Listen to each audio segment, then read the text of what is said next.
नमस्कार, मैं हूं सन्नी सारद और आप देख रहे हैं द फॉलोअप और हमारे साथ हैं हमारे सहयोगी संजय रंजन। जिस तरह से कोरोना संक्रमण की रफ्तार झारखंड सहित पूरे देश और दुनिया में एक बार फिर तेज़ी से बढ़ रही है, उसे देखते हुए काफ़ी चिंता हो रहा है। आज जिस तरह से मुख्यमंत्री हेमंत सोरेन ने एक वीडियो जारी कर जनता से अपील की है कि क्या कुछ एहतियात बरता जा सकता है, और उन्होंने साफ तौर पे सेल्फ लॉकडाउन लगाने की बात कही है। उन्होंने साफ तौर पे कहा कि स्कूल, कॉलेज, कोचिंग संस्थान ये सब बंद रहेंगे अगले आदेश तक, और जो परीक्षाएं अभी होनी है, आगामी जितनी भी परीक्षाएं हैं, उसे भी स्थगित कर दिया गया आज से। जब मुख्यमंत्री हेमंत सोरेन बोल रहे थे तो उनके ठीक बगल में स्वास्थ्य मंत्री बन्ना गुप्ता चुपचाप बैठे हुए थे।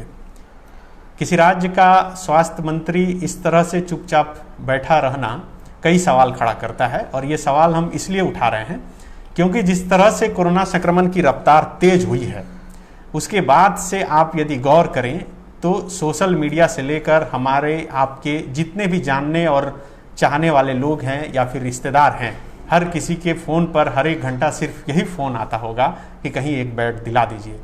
राजधानी रांची के सदर अस्पताल, रिम्स, किसी भी सरकारी अस्पताल की स्थिति ये है कि पहले तो आपको वहाँ पर बेड नहीं मिल रहे हैं। अगर बेड मिल भी गए तो स्थिति यह है कि डॉक्टर देखने के लिए नहीं आ रहे हैं। अगर आपका मरीज किसी सरकारी अस्पताल में भर्ती हो रहा है तो वहाँ से मरकर ही निकल रहा है। यह हम इसलिए बोल रहे हैं क्योंकि कई उदाहरण हमारे पास हैं। लगातार हम भी ट्वीट कर सरकार के मुख्यमंत्री, स्वास्थ्य मंत्री से आग्रह कर रहे हैं कि भाई वहाँ पर डॉक्टर पहुँचा दीजिए, मरीज तड़प रहा है, लेकिन कोई नहीं पहुँचता और आखिरकार मरीज दम तोड़ देता है। खैर, अभी जो हम लोग लाइव जुड़े हैं वह इसलिए जुड़े हैं क्योंकि अब से कुछ ही देर पहले झारखंड मुक्ति मोर्चा की जामा से विधायक सीता सोरेन ने एक ट्वीट किया है। ट्वीट कर उन्होंने जानकारी दी है कि रांची के 2 पीडीएस दुकानदारों की मौत हो गई है। दोनों की मौत कोरोना से हुई है। वार्ड नंबर 26 के दोनों पीडीएस दुकानदार थे। दोनों की मौत की खबर उसी तरह एक आंकड़े की तरह है जिस तरह से सरकार हर दिन शाम को जारी करती है और बताती है कि कोरोना से आज कितने लोगों की मौत हुई। लेकिन इसमें खास बात यह है कि सीता सोरेन ने बताया है कि दोनों पीडीएस दुकानदारों की मौत ई-पॉस मशीन की वजह से है। ई-पॉस मशीन आप जानते होंगे, जब किसी भी डीलर के यहाँ राशन लेने के लिए आप जाते हैं तो अंगूठा लगाना पड़ता है। सभी ऑनलाइन सिस्टम कर दिया गया है और उस अंगूठे लगाने के दौरान संक्रमण का फैलाव हो रहा है, ऐसा सीता सोरेन का कहना है। ये हम दावा नहीं कर रहे हैं। अगर ऐसा है तो आप समझ सकते हैं कि जिस तरह से गरीब परिवार के लोग जो हर महीने राशन का उठाव राशन दुकानदार से करते हैं, तो इस संक्रमण का फैलाव कितनी तेजी से हो जाएगा। इन तमाम मसलों पर हम बात करेंगे। सरकार की तैयारी पर बात करेंगे कि मुख्यमंत्री हेमंत सोरेन जब मधुपुर उपचुनाव में प्रचार प्रसार कर रहे थे और जब कोरोना के पेशेंट यहाँ पर हाहाकार कर रहे थे, उनके परिजनों के बीच हाहाकार मचा हुआ था, तब उन्होंने आज से ठीक 4 दिन पहले एक ट्वीट किया था और उसमें लिखा था कि अफवाह पर ध्यान मत दीजिए। लेकिन आज वही मुख्यमंत्री हेमंत सोरेन एक वीडियो जारी कर कहते हैं कि स्थिति भयावह हो चुकी है। मतलब आज से ठीक 4 दिन पहले मुख्यमंत्री हेमंत सोरेन को यह नहीं एहसास था कि स्थिति सचमुच में भयावह हो गई है, और आज शायद उन्हें एहसास हुआ है। चलिए, देर से ही सही, लेकिन इस बीच कई लोगों की जान चली गई। अगर सरकारी आंकड़े पर ही भरोसा करें तो सैकड़ों लोगों ने अपनी जानें गंवा चुकी है। इसका जवाब कौन देगा? क्या सरकार के पास इतना सिस्टम नहीं है?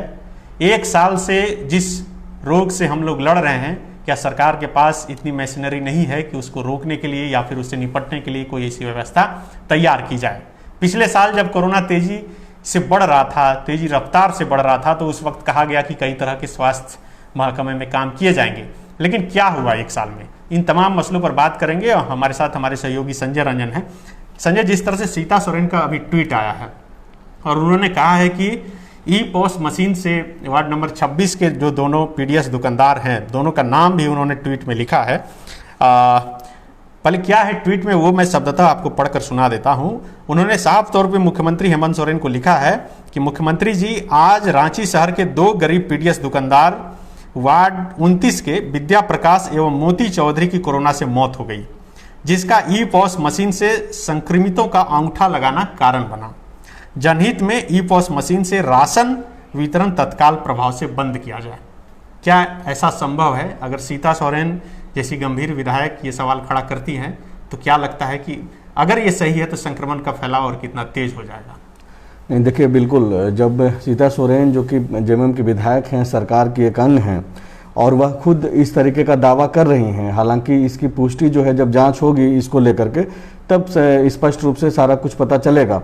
लेकिन जब सीता सोरेन यह कह रही हैं कि ईपॉस मशीन के जरिए जो है ये 2 लोग जो मरे हैं वो संक्रमित हुए थे कोरोना संक्रमण से, तो ये काफ़ी चिंताजनक है। ऐसे में जब कि डिजिटल सारा कुछ हो चुका है, लोग एटीएम का इस्तेमाल करते हैं, तो अगर वहाँ से पैसे का निकासी जब वो करते हैं तो वहाँ भी खतरा एक तरीके से बना हुआ रहेगा। लेकिन सनी, ये जो चीज़ है इसको लेकर के सरकार को तो सोचना ही चाहिए कि आखिर किस तरीके से, इस तरीके से अगर लोग मर रहे हैं तो इसके रोक पे किस तरीके से काम किया जाए। लेकिन इससे पहले हम लोग एक बातचीत करते हैं, जैसा कि आपने कहा कि स्वास्थ्य मंत्री जो है मुख्यमंत्री के बगल में बैठे हुए थे और चुप थे। दरअसल वो आज सिर्फ चुप नहीं थे, वो पिछले 1 साल से चुप हैं। जब कोरोना संक्रमण आया पहली दफ़ा 1 साल पहले, इसी दौरान हम लोग इसी समय जो है हम लोग लगातार बातचीत कर रहे थे, प्रवासी मजदूरों का क्या हालात था उसको लेकर के काम कर रहे थे। रात भर हम लोग सड़कों पे रह रहे थे उस समय। लेकिन 1 साल के बाद जो चीज़ें बोली गई थी, आज आप देख सकते हैं कि सरकार का जो दावा था वो पूरे तरीके से फेल है। मुख्यमंत्री जब यह बैठ करके 4 दिन के बाद, 3 बैठकों के बाद जब यह जनता को बता रहे हैं कि अब से शादी में सिर्फ महज 50 लोग ही रहेंगे, उस समय मुख्यमंत्री यह बताने में कामयाब क्यों नहीं हो पा रहे हैं कि उनके पास व्यवस्था क्या है। मुख्यमंत्री ने अब तक जनता को ये आश्वस्त नहीं किया है कि हमारे पास इतना बेड जो है एक्स्ट्रा है, ऑक्सीजन वाला बेड हम इतना बना रहे हैं, ऑक्सीजन रहित बेड इतना है, अब इतने हमारे पास डॉक्टर्स हैं। तो मुख्यमंत्री स्वास्थ्य सुविधा को लेकर के कुछ नहीं बोल पाए। अपने 5 मिनट या 6 मिनट का एक वीडियो उन्होंने जारी किया है, हालांकि वो लाइव आए थे और स्वास्थ्य मंत्री ठीक बगल में बैठे हुए थे। लेकिन फैसला क्या लिया गया कि स्कूली यानी कि शैक्षणिक संस्थान जो है वो बंद रहेंगे, परीक्षाएं जो होने वाली थी वो अगले आदेश तक रद्द होंगे, और तीसरा कि 200 की जगह 50 लोग ही शादी में शामिल हो पाएंगे। तो सबसे आसान चीज़ है, बैठ करके जो है आप एक एहसास करा रहे हैं झारखंड की पब्लिक को कि भाई हमने जो है आपके बारे में ये सोच लिया है और अब आप अपने आप को सुरक्षित रखिए। लेकिन हालात ये हैं कि बेड नहीं मिल रहा है, लोग तड़प रहे हैं, सैकड़ों फोन कॉल्स आते हैं, और मुख्यमंत्री जब ये बताने के लिए सक्षम नहीं है कि वो क्या कुछ कर रहे हैं, और पिछले 1 साल में उनका जो विभाग, स्वास्थ्य विभाग जो उनके मंत्रालय में देखते हैं बन्ना गुप्ता, उन्होंने क्या किया है, तो ये काफ़ी चिंता वाली बात है। क्योंकि हम लोगों के पास जब फोन कॉल्स आता है तो हम लोग निःशब्द हो जाते हैं। हम लोग उम्मीद करते हैं कि सरकार जो है इसका जवाब देगी। जब सरकार से सवाल हम लोग पूछते हैं तो ये उम्मीद रहती है कि उधर से जवाब दिया जाएगा। लेकिन मुख्यमंत्री पूरे तरीके से जो है, और ये जो सरकार अभी चल रही है वो स्वास्थ्य वाले मसले पर अगर देखा जाए तो बिल्कुल फेल है। इसको कहने में कोई गुरेज नहीं है कि स्वास्थ्य व्यवस्था को लेकर के जिस तरीके से तैयारी होनी चाहिए थी 1 साल के भीतर, खास करके कोरोना महामारी के बाद जो चीज़ें देखने को मिली, और लोग जिस तरीके से स्वास्थ्य को लेकर के अवेयर हुए, स्वास्थ्य को लेकर के लोग जिस तरीके से डर बना लोगों में, लेकिन उस पर किसी तरीके की कोई बातचीत अब तक सरकार की तरफ से नहीं आया है। सिर्फ कोरम के नाम पर आपको टोल फ्री नंबर जारी कर दिए जा रहे हैं कि खाना नहीं मिल रहा है तो ये नंबर है, दवा नहीं मिल रहा है तो ये नंबर है। लेकिन उसकी वास्तविकता यह है कि कोई भी टोल फ्री नंबर पे आपकी बातचीत नहीं होगी। लोग मरने के लिए जो है उनको छोड़ दिया गया है। कुल मिलाकर के स्थिति बहुत भयावह है, और हम लोग इस लाइव के जरिए सरकार के लोग जो सुन पा रहे होंगे उनको सिर्फ बताने का ही एक कोशिश कर रहे हैं कि आप इन सब चीज़ों पर ध्यान दें। बेड नहीं मिल रहा है लोगों को, ऑक्सीजन नहीं मिल पा रहा है, दवाइयाँ नहीं मिल पा रही है। कुछ देर पहले एक मित्र ने फ़ोन किया था और उन्होंने कहा कि जो भी दवाइयाँ, आम दवाइयाँ जो बुखार में आपको लेना पड़ता है, अगर पैरासीटामोल की बात करें या फिर और भी बाकी सारी जो दवाइयाँ हैं, वो उसकी कीमतों में जो है बढ़ोतरी कर दी गई है। तो काला बाजारी भी जो है दवाइयों का होना शुरू हो गया है। लेकिन बावजूद इसके कि कोई किसी भी तरीके का जो है कोई, अगर 100% अगर हम लोग बातचीत करें कि सरकार को किस तरीके से देखना चाहिए था, तो उसमें जो है बिल्कुल ही नहीं देखा जा रहा है। तो काफ़ी चिंताजनक बात है सनी। बिल्कुल, देखिए जिस तरह से एक एक बात संजय ने बताया, दरअसल ये गुस्सा और ये बात सिर्फ हमारा या फिर संजय का नहीं है, बल्कि इस वक्त राजधानी रांची में हर उस व्यक्ति के मन में इतना गुस्सा है जिसके घर में कोई भी एक व्यक्ति इस वक्त बीमार है। भगवान न करे कि आपके घर में कोई बीमार पड़े, आप बेड के लिए हाथ पांव पैरवी सब कुछ लगा लीजिएगा, लेकिन आपको बेड नहीं मिलेगा। अगर भगवान करे कि आपको बेड मिल भी गया तो वहाँ डॉक्टर नहीं मिलेंगे। ये स्थिति है।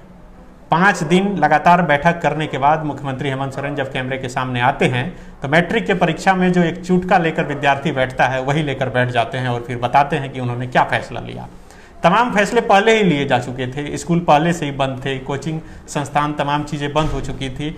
आज के निर्णय में सिर्फ यही निकला कि शादी में 200 नहीं 50 लोग बैठेंगे। वो भी फैसले पहले थे, पिछले साल जो है 50 लोगों को अनिवार्य किया गया था, लेकिन जब थोड़े हालात ठीक हुए तो उसको 50 की जगह 200 कर दिया गया था, फिर से उसको 200 की जगह 50 कर दिया गया है। तो सवाल अभी फिलहाल जो सबसे बड़ा था वो था कि जो लोग बीमार हैं उन्हें कैसे अस्पताल में जगह मिले और सही से इलाज मिले, जो नहीं मिल पा रहा है। इस व्यवस्था पर कुछ भी कोई बोलने के लिए तैयार नहीं है। जिस तरह संजय ने कहा कि जितने भी टोल फ्री नंबर जारी हुए हैं उस पर आप फोन कीजिएगा तो कोई नहीं उठाएगा। आपको हम लाइव डेमो भी करके दिखाते हैं कि देखिए ये संजय कोविड कंट्रोल रूम है। आप इसमें फोन करके अगर पूछिए कि बेड खाली है नहीं, आपको पता चल जाएगा कि अभी क्या है। आप अगर चाहें तो कर सकते हैं। 06 बिल्कुल, हम लोग तो लगातार इसको देख रहे हैं। एक बार मैं कोशिश भी कर लेता हूँ। 22-008 लगता ही नहीं है फोन। कोई फोन लगता भी है तो उधर से जवाब आता है कि कहीं बेड नहीं है। ये स्थिति है रांची की। आप समझ सकते हैं कि पूरे राज्य की क्या स्थिति होगी। फोन तो पहले लग नहीं रहा है, वो रिजेक्ट हो जा रहा है। आप सैकड़ों दफा फोन करेंगे सनी, इसके पहले भी हम लोग लगातार लाइव शुरू होने से पहले यही कोशिश कर रहे थे, लेकिन फोन कॉल्स लगता नहीं है। दूसरी बात, जो दर्शक देख पा रहे होंगे या फिर समझ पा रहे होंगे, कई पब्लिक जो है वो तड़प रही है, जिनके घर में एक भी सदस्य जो बीमार हो गए हैं, अगर वो कोरोना संक्रमित नहीं भी हैं तो वो भी लोग डरे हुए हैं। अगर बुखार किसी को है, खांसी किसी को है, लेकिन किसी तरीके का जो हेल्पलाइन जो नंबर जारी किया गया है उस पर किसी तरीके की सुविधा नहीं मिल रही है। और अगर हम लोग ये बातें बोल रहे हैं तो हम लोग ये सरकार को सजेशंस भी देना चाहते हैं कि अगर आपको लगता है कि पिछले साल जिस तरीके से कोशिश की गई, कई सारे सेक्रेटरी का नंबर जारी किया गया, हालांकि उनमें से किसी ने भी जो है फोन उठाना तक उचित नहीं समझा, और हालात पिछले साल किस तरीके से बेकाबू हो रहा था वो आप खुद जानते हैं। और ठीक उसी दिशा में जो है फिर से हम लोग कोरोना का जब नया स्ट्रेन आया है तो उस दिशा में बढ़ गए हैं। सनी, आप एक चीज कल आपने पोस्ट किया था, लिखा भी था कि किस किस तरीके से जो है सरकार इसको ध्यान में रख करके काम कर सकती है। तो देखिए, वो मैंने इसलिए लिखा था क्योंकि हमारे एक परिचित बीमार थे और मैं शाम 8 बजे वो रांची पहुंचे। रांची में जब वो चले थे घर से तब वो कोविड पॉजिटिव नहीं थे, तो हम लोगों ने पल्स हॉस्पिटल में बात किया और उसके बाद बताया कि कोविड पॉजिटिव नहीं है। तब उन्होंने कहा कि अगर कोविड नहीं है तो हम लोग भर्ती कर लेंगे। उसी आधार पर पेशेंट को हम लोगों ने भर्ती किया। पेशेंट को जब भर्ती किया, उनका स्कैन किया वो लोग, चूँकि कोविड रिपोर्ट था नहीं, तो पता चला कि लंग्स में इन्फेक्शन है। उसके बाद कह दिया गया कि ये तो कोविड पॉजिटिव है, हम नहीं रख सकते हैं, जगह नहीं है। वहाँ पैसा पेमेंट किए, फिर हम लोग निकले। उसके बाद रांची के लगभग सभी अस्पतालों में हम लोग घूमते रह गए। रात के करीब 12-1 बज गए, लेकिन किसी भी अस्पताल में जगह नहीं मिली। उसके बाद हम लोग रिम्स गए। रिम्स के इमरजेंसी में कहा गया कि पेशेंट का बहुत ही क्रिटिकल सिचुएशन है, इनको ऑक्सीजन पे रखना होगा और इमरजेंसी में ऑक्सीजन नहीं है, आप लोग अपना व्यवस्था कर सकते हैं तो कीजिए। सुनिए स्वास्थ्य मंत्री बन्ना गुप्ता जी, ये आपके राज्य के सबसे बड़े अस्पताल की हालत है, जहां पर इमरजेंसी में कहा जाता है कि आप अपने घर से ऑक्सीजन लेकर आइए, यहाँ पर ऑक्सीजन की व्यवस्था नहीं है। उसके बाद क्या हुआ संजय, तो हम लोग बोले कि ठीक है ट्रामा सेंटर में भर्ती कर लीजिए। वहाँ तो बोल रहे हैं कि ये कोविड पॉजिटिव है, तो नहीं, जब तक कोविड का रिपोर्ट नहीं आएगा तब तक हम यहाँ नहीं भर्ती कर सकते हैं। तो मतलब वहाँ भी भर्ती नहीं हुए। 2-2:30 बजे रात तक हम लोग रांची की सड़कों पर घूमते रहे और उसी सड़क से मैंने सबसे पहले मुख्यमंत्री हेमंत सोरेन को ट्वीट करके ये बताया था कि आप जिस वक्त मधुपुर उपचुनाव में प्रचार करके गहरी निंदा में सोए होंगे, यह उपलब्धि गिनाते हुए कि 1 साल में आपने वो कर दिया जो पिछले 5 साल में नहीं हुआ, उसी रांची के, उसी झारखंड की राजधानी की सड़कों पर हम बवा रहे हैं, घूम रहे हैं, लेकिन अस्पताल नहीं मिल रहा है और आप चैन की नींद सो रहे हैं। आज तक ये स्थिति है संजय। उस मरीज को लेकर हम लोग अभी भी घूम रहे हैं। रिम्स के ट्रामा सेंटर में तो जगह मिली जब पॉजिटिव रिपोर्ट आ गया, अभी डॉक्टर नहीं वहाँ देखने के लिए पहुँचते हैं। मुझे बड़े से बड़े नेता और अधिकारी के पास फ़ोन करके पैरवी करके उन तक डॉक्टर पहुँचवाना पड़ता है, वो भी 24 घंटे में सिर्फ 1 बार जाता है। ये रिम्स की स्थिति है। आप समझ सकते हैं कि स्थिति क्या है। ये बिल्कुल स्पष्ट है संजय कि कोरोना से कम मौत बल्कि इलाज में बरती जा रही लापरवाही से ज्यादा मौत हो रही है। सिस्टम की लापरवाही से ज्यादा मौतें हो रही हैं। यही बात हम लोग कहना भी चाह रहे हैं कि कोरोना संक्रमण से जो मौतें दिखाई जा रही है, दरअसल वो एक तरीके से आप मान करके आप निश्चिंत हो जाइए कि ये मौतें सिर्फ कोरोना की वजह से नहीं बल्कि सिस्टम की लापरवाही और जो मरा हुआ जो सिस्टम जो डेवलप अब तक है हमारे और आपके आसपास, उसके वजह से जो है लोग मर रहे हैं और ज़्यादा जो है यही वजह है कि लोग इसके सिस्टम की नाकामी की वजह से मर रहे हैं। ये सवाल मैंने उठाया भी था, क्योंकि देखिए जब कोई नहीं, अब आप सोचिए कि आपको अभी बेड चाहिए तो आप किसको फ़ोन कीजिएगा, कहाँ फ़ोन कीजिएगा? सरकार ने जो टोल फ्री नंबर जारी किया है उसी पर फ़ोन कीजिएगा, या तो सबसे पहले जो अस्पताल आप जानते हैं वहाँ जाइएगा। जब कहीं से आपको जगह नहीं मिले तो आप टोल फ्री नंबर पर फ़ोन कीजिएगा। सरकार ने जो एक डैशबोर्ड जारी किया है कि आप वहाँ पर चेक कर लीजिए, आप 24 घंटे चेक कीजिए, ये फुल बताता है। कौन रहता है इस पर? अभी इस पे फुल बता रहा है कि मेडिका में फुल सीट है। रांची का कोई बड़ा नेता बीमार पड़े तो मेडिका में वो अगले आधे घंटे के अंदर भर्ती हो जाएगा। कहाँ से भर्ती हो जाता है? रांची के सिविल सर्जन बीमार होते हैं, वो जाके मेडिका में भर्ती हो जाते हैं। आप क्यों नहीं अपने सदर अस्पताल में इलाज करवाते हैं? तो बोलते हैं मेडिका से बोला गया कि वो कोविड पेशेंट नहीं है। तो ठीक है, जो कोविड पेशेंट नहीं है, जो सीरियस मरीज है, आप उसको लीजिए। देखिए यही गुस्सा, जो आम लोगों के गुस्सा को झारखंड मुक्ति मोर्चा के महासचिव सुप्रियो भट्टाचार्य ने समझा, और कल जब मुख्यमंत्री हेमंत सोरेन सर्वदलीय बैठक कर रहे थे तो उन्होंने उठाया भी। उन्होंने कहा कि इस आपदा को प्राइवेट अस्पतालों ने अवसर में बदला है, उनका ऑडिट करवाइए, ये पता करिए कि आखिर कौन मरीज भर्ती हैं और कितने दिन से भर्ती हैं और क्या उनको रोग हुआ है। आपको ज़्यादातर यहाँ के प्राइवेट अस्पतालों का हाल ये है संजय कि कई लोग जिनको सिर्फ छोटा सा सिम्टम है वो जगह लेकर बैठे हैं क्योंकि पैरवी है उनके पास। आज स्थिति है कि आपके पास पैसा भी है तो आपको अस्पताल में जगह नहीं मिल रहा है। क्यों? क्योंकि पहले से सीट बुक है। ये डैशबोर्ड आप हमेशा घुमाते रहिए, रिफ्रेश करते रहिए, आपको कहीं जगह नहीं मिलेगा। इसके बाद आपके पास ऑप्शन क्या बचता है? आपके पास ऑप्शन है कि आप टोल फ्री नंबर पर कॉल कीजिएगा। आप कॉल कीजिए, फ़ोन नहीं उठाया जाएगा। मुझे एक टोल फ्री नंबर दिया गया रांची जिला के सदर अस्पताल में, एक मरीज को भर्ती कराना था। बोला गया कि आपके पास पैरवी है तब भर्ती किया जाएगा। ये स्थिति है राजधानी रांची की। और देखिए जो दर्शक जो सुन पा रहे हैं और जो लगातार द फॉलोअप के जरिए इन चीज़ों से रूबरू हो रहे हैं, उनको एक चीज़ और बता दें कि दरअसल ये जो समस्या है वो सिर्फ सनी शरद की समस्या नहीं है। दरअसल ऐसे फ़ोन कॉल सैकड़ों आ रहे हैं और लगातार वो लोग जो है परेशान हैं कि उनका जो परिजन जिनसे उनको बहुत ही लगाव है वो उनको किसी भी तरीके से बचा लें। और बचाने के लिए क्या चाहिए? एक अच्छा सा इलाज चाहिए, बेड चाहिए, ऑक्सीजन चाहिए समय पर, लेकिन ये सब चीज़ें उनको नहीं मिल पा रही है। मैं खुद जो है हमारे एक परिचित थे, तकरीबन 4 से 4.5 घंटा रिम्स के बाहर वो परेशान रहे और उनको जब बेड नहीं मिला तो आखिरकार जाकर के वो उनको रामगढ़ ले गए। रामगढ़ के किसी निजी अस्पताल में उन्होंने खुद को एडमिट कराया। तो इस तरीके से समस्या अगर राजधानी रांची में है तो सरकार को यह देखना होगा, ये सुनिश्चित करना होगा कि किस तरीके से जो मरीज सड़कों पे तड़प रहे हैं, जो मरीजों के जो परिजन लगातार परेशान हो रहे हैं, उनकी परेशानी कैसे दूर की जाए।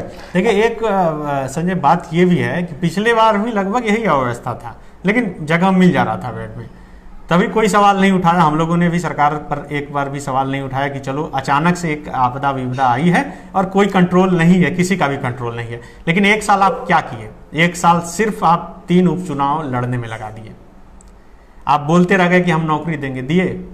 आप क्या किए 1 साल? जनता तो पूछेगी ना आपसे। और बाकी जो कुछ भी आपने काम नहीं किया, देखिए सरकार की ऐसी बात नहीं है कि हम लोग चाहते हैं कि सरकार की छवि खराब हो, लेकिन सरकार के जो मुखिया हैं हेमंत सोरेन, वो लगातार जब भी उनसे कोई भी सवाल किया गया तो उन्होंने कोरोना को एक जो है आधार बनाया और उन्होंने कहा कि जब इस तरीके की चीजें हैं तो हमारी प्राथमिकता जो है कोरोना से निपटने को लेकर के है। लेकिन अगर आप जब नया स्ट्रेन आया है तो मुख्यमंत्री जी की उन बातों को याद करना बेहद जरूरी हो गया है कि जब वो बोलते हैं कि सारी जो लड़ाई और सारा जो फोकस है वो कोरोना से निपटने को लेकर के है, तो वो अब दिख नहीं रहा है धरातल पर। दरअसल आपको याद होगा संजय कि जिस दिन राजधानी रांची में शमशान के बाहर एम्बुलेंस लंबी कतारें लगी हुई थी, उसी दिन रांची के अखबारों में फ्रंट पेज पर मुख्यमंत्री हेमंत सोरेन का मुस्कुराता हुआ एक फुल पेज का तस्वीर छपा था और उसमें उपलब्धि उन्होंने गिनाया था कि 1 साल में उन्होंने क्या कुछ कयामत कर दिया। लेकिन उस उपलब्धि में स्वास्थ्य विभाग का एक लाइन का भी जिक्र नहीं था। तो इससे समझा जा सकता है कि आखिर सरकार की प्राथमिकता क्या है। सिर्फ घिसी पिटी उपलब्धियां गिनाकर ये सरकार चाहती है कि हम सुपीरियर सबके सामने साबित कर दें। 1 साल तक सिर्फ यही कहते रहे मुख्यमंत्री हेमंत सोरेन कि हमने मजदूरों के लिए प्लेन चलवाया, ट्रेन चलवाया। अभी चुनावों में भी यही, जब हम लोग लगातार मधुपुर में थे और चुनावी उनकी सभाओं को कवर भी कर रहे थे, तो इस दौरान भी वो यही बोल रहे थे कि हमने जो है बीजेपी वालों ने हवाई जहाज में हवाई चप्पल वालों को चढ़ाने की बात कही थी, लेकिन हमने किया। ठीक है, आप जब राजनीति कर रहे हैं तो वहां पे आप अपने लोगों को बताइए, इसमें कोई गुरेज नहीं है, आपको करना भी चाहिए। लेकिन जब आप राजनीति कर रहे हैं और हेमंत सोरेन जैसे व्यक्ति जिनको काफी संवेदनशील माना जाता है और उनकी छवि काफी संवेदनशील वाली है, तो उनसे उम्मीदें भी ज्यादा हो जाती है कि भाई आपने जो स्वास्थ्य को लेकर के जिस तरीके से पिछले 1 साल से लगातार दावा जब आप कर रहे थे कि हमारी पूरी लड़ाई कोरोना से निपटने को लेकर के, और यही वजह है कि बाकी वो तमाम वादे जो चुनाव के दौरान किए गए थे वो नहीं हो पा रहा है, तो लोग आराम से बैठे हुए भी थे। लोग ये मान भी रहे थे कि नहीं, मुख्यमंत्री सही बोल रहे हैं, अभी तो पूरी लड़ाई जो है कोरोना से लड़ने को लेकर के होनी चाहिए। लेकिन 1 साल बाद जब सेम परिस्थिति वही बन रहा है, तो मुख्यमंत्री जी आपको बताना चाहिए कि पिछले 1 साल में क्या क्या व्यवस्थाएं स्वास्थ्य को लेकर के अलग से की गई है कि ताकि इन जैसी समस्याओं से निपटा जाए। आप यह क्यों नहीं बता पा रहे हैं कि आपने एक्स्ट्रा कितने बेड्स बनवाए, कितने ऑक्सीजन सहित जो है बेड आपके पास उपलब्ध है ताकि लोग जो है अपनी जान बचा सकें। आपके पास दवाओं का क्या लेकर के है? आपको याद होगा कि हमारे जो वरिष्ठ सहयोगी हैं मनोज पांडे, जो पांडे जी के नाम से जाने जाते हैं, उन्होंने बकायदा चुनावी सभा के दौरान मुख्यमंत्री जी से एक सवाल भी किया पॉलिटिकल बातों से इतर जाकर के कि भाई जो कोरोना संक्रमण से जिस तरीके से पूरे झारखंड में अब फिर से लोग परेशान हो रहे हैं, तो उन्होंने जो जवाब दिया वो लोगों ने सुना है द फॉलोअप के जरिए। तो आप समझ सकते हैं कि कितनी जो है कितना गंभीर जो है ये सरकार खास करके कोरोना से निपटने को लेकर के है। उन्होंने साफ तौर पे कहा कि हमारे रांची जाने से क्या स्थिति बदल जाएगी। वो सही ही बोले एक तरह से, क्योंकि उनके हाथ में कुछ नहीं है, उनसे कुछ नहीं हो रहा है। यही वजह है कि उनको ये कहना पड़ा कि हम रांची जाके भी कुछ नहीं कर सकते। हर चीज पर केंद्र का रोना इस सरकार का बस अब एक यही नियति बन गया है। कुछ भी हो, कल भी जब सवाल उठने लगा तो फिर उन्होंने एक बार चिट्ठी लिख दिया कि मुझे पैरामिलिट्री की सहायता चाहिए, इसलिए क्योंकि उन्हें पता है कि 5 राज्यों में चुनाव चल रहा है और सभी जगह व्यस्त हैं। अब मिलिट्री अस्पताल और इनका अधिकार है, मुख्यमंत्री का ये पूरा अधिकार है और राज्यों का ये पूरा अधिकार है कि जब भी इस तरीके का संकट हो तो वो प्रधानमंत्री से अपनी मांगे कर सकते हैं और करनी भी चाहिए। लेकिन बाकी जो चीजें हैं वो कौन ये तय करेगा, कौन सुनिश्चित करेगा कि जब कोई भी एक व्यक्ति जिसके परिजन अगर बीमार हो गए हैं, जो संक्रमित हो गए हैं, उनको बेड मिल सके? ये कौन तय करेगा? ये राज्य में ये तय करने की जिम्मेवारी किसकी है? किसी को नहीं है। ऊपर से लेकर नीचे तक पूरा सिस्टम फेल है। आप किसी को भी फोन लगाइए, आप इतना जो कल ही लिस्ट जारी किया गया कि इस हॉस्पिटल के बाहर फलाने सीओ और ढकाने सीओ का पोस्टिंग किया गया, आप किसी को फोन लगाइए नहीं उठाएंगे।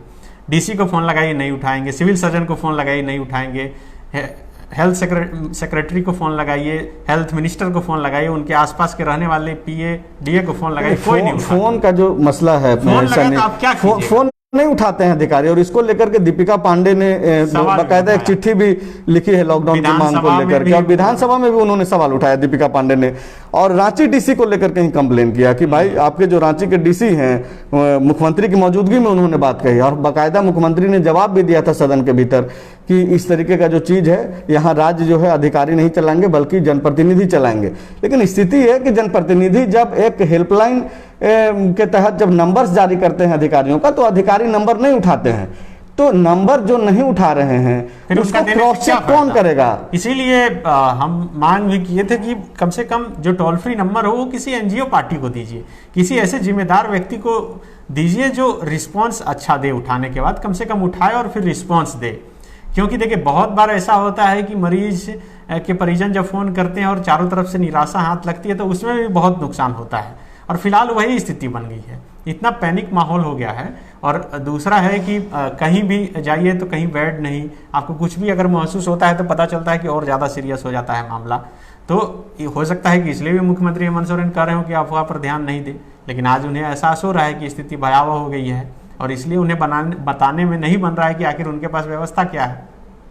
नहीं, मुख्यमंत्री हेमंत सोरेन जी को एक आदेश देना चाहिए अपने स्वास्थ्य मंत्री को, और स्वास्थ्य उनको बताना चाहिए कि आखिर किस किस तरीके की व्यवस्था है। दरअसल इस लाइव के जरिए हम लोग यही बताने की कोशिश कर रहे थे कि आम लोग किस तरीके की समस्याओं से जूझ रहे हैं, और जब आम लोग ऐसी समस्याओं से जूझ रहे हैं तब सरकार का क्या व्यवस्था है। और ऐसे समय में जबकि ठीक 1 साल पहले से ही इस तरीके की समस्याएं सामने आ रही है और लगातार हम लोग कोरोना वायरस से जो है जूझ रहे हैं, तो जब मुख्यमंत्री लगातार पिछले 1 साल से यह बोल रहे हैं कि हमारा पूरा ध्यान कोरोना संक्रमण से निपटने को लेकर के है, और जो हकीकत है उससे आप समझ सकते हैं कि आखिर सरकार किस तरीके से यह लड़ाई लड़ रही है। देखिए, स्थिति जो है संजय, हम चाहेंगे कि खत्म करने से पहले आज देश के जो वरिष्ठ पत्रकार हैं रवीश कुमार, उन्होंने भी लिखा है झारखंड के बारे में सरकार आखिर क्या कर रही है। और एक पवन कुमार नाम के एक व्यक्ति ने उन्हें मैसेज किया था और बताया था कि माँ समान मेरी मौसी जो है बेड नहीं मिलने के कारण जो है डेथ कर गई। और आप कृपया ये मैसेज दीजिए सरकार को, ताकि राज्य सरकार एक्टिव हो। जो सोई है, जो बोल रही है कि अफवाह फैल रहा है, अफवाह पर ध्यान मत दीजिए, यहाँ पर तो राम राज्य है। आप साहब घर की बालकनी से कभी बाहर निकल के देखिएगा तब ना, क्योंकि आपका जो सोशल मीडिया हैंडल करता है, सब ऐसे लोग बैठे हैं जो आप तक सही सूचना नहीं पहुँचाते हैं। कम से कम उसके कमेंट्स तो पढ़ के देख लीजिए फुर्सत में, जब मोबाइल आप चलाते हैं तो आपको असलियत का पता चल जाएगा कि आखिर वस्तु स्थिति क्या है।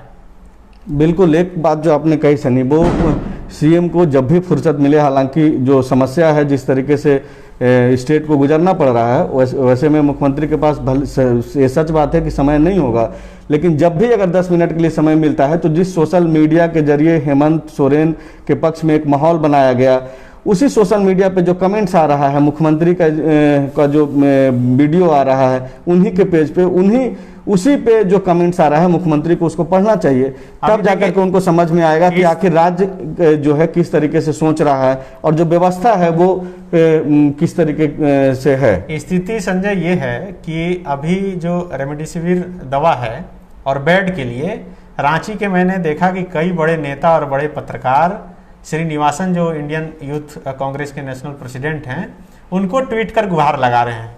ये तो छोड़ दीजिए कि आम व्यक्ति और पत्रकार लगा रहा है। कल मैंने देखा कि मंत्री बादल पत्रलेख उनको ट्वीट करके लिख रहे हैं कि भाई मदद कीजिए। हालांकि वो नोएडा के लिए था, लेकिन स्थिति ये है। तो कोई व्यक्ति दिल्ली में बैठकर रांची में बेड दिला रहा है, दवा दिला रहा है। आपकी भी यहाँ कांग्रेस की सरकार है, आपकी पूरी फौज है, एनएसयूआई से लेकर यूथ कांग्रेस तक। क्या कर रहे हैं लोग? क्या आप लोग ऐसे मदद नहीं कर सकते? अगर सरकार की पूरी सिस्टम फेल हो चुकी है तो क्या जो पार्टी है वो इसमें मदद नहीं कर सकती? कल जब सर्वदलीय बैठक चल रही थी, पूरे लाइव सेशन में कांग्रेस के जो प्रदेश अध्यक्ष हैं और झारखंड में वित्त मंत्री हैं रामेश्वर उरांव, वो समोसा और बिस्कुट खाते रहे और चाय पीते रहे। तो ये तो हाल है। हो सकता है कि उनके पास फुर्सत नहीं हो, उसी दौरान वो नाश्ता करने का टाइम हो, लेकिन जब पूरा राज्य आपको देख रहा है, इसी से आपकी गंभीरता का अंदाजा लग रहा है कि आपकी क्या स्थिति है, आप क्या सोच रहे हैं, आप क्या करना चाहते हैं। नहीं, वो लगातार बयान देते रहते हैं और बयान बदलते भी रहते हैं, तो जो लोग उनको सुनते हैं उनको पता है कि कितने गंभीर तरीके से वो अपनी बातों को रखते हैं। हालांकि हम लोग यही प्रयास कर रहे हैं कि सरकार तक यह बातें पहुँचे और सरकार सजग हो और आपकी जो समस्याएं हैं उसको जल्द से जल्द जो है समाधान की ओर सरकार लेकर के बढ़े। हम लोग लाइव का समापन करते हैं और एक अपील भी करना चाहते हैं कि आप लोग मास्क का उपयोग हमेशा करें। जहां भी भीड़ भाड़ वाले जगह जाते हैं तो वहां पे मास्क का उपयोग करें। सैनिटाइजेशन हमेशा करते रहें, सैनिटाइज़र का उपयोग करें और यह बहुत ही ज़रूरी है अपने आप को बचाव के लिए। शुक्रिया।